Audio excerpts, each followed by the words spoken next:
गंगाराम दरोगा पंकज सिंह म्हणतात मला।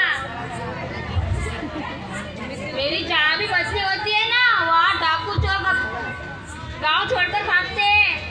मेरा डंडा जिसने खाया वो कभी नजर ना आया।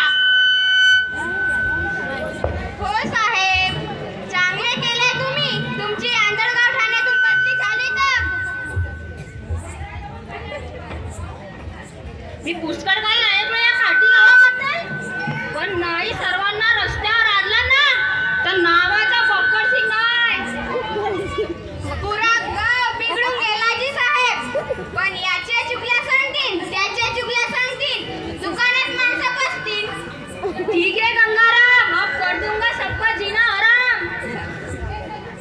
हर बोला, हर हर महादेव। आता नाही काठीवाल्यांचा भेव। भीमे डाकू का नाम सुना है?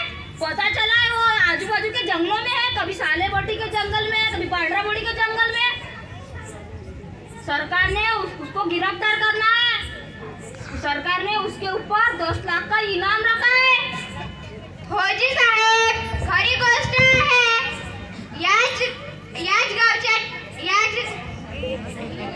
याच गावच्या पोलिसाला जंगलात नेऊन बकऱ्यावानी कापला आहे जी साहेब।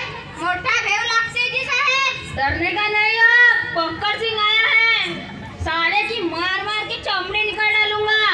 चल अब तेरे गांव के चुगली वालों से मिलकर आते हैं। निकाल गाड़ी। अजी साहेब, 2 महीने झाले गाडीच पंक्चर आहे। क्या 2 महीने हो गए? फिर वो दरोगा ने क्यों दुरुस्त नहीं किया? अजी साहेब, तो दरोगा मट्टी होता जी साहेब, म्हणून त्याने गाडी दुरुस्त नाही केली जी साहेब। चल मेरे साथ, गाड़ी निकाल।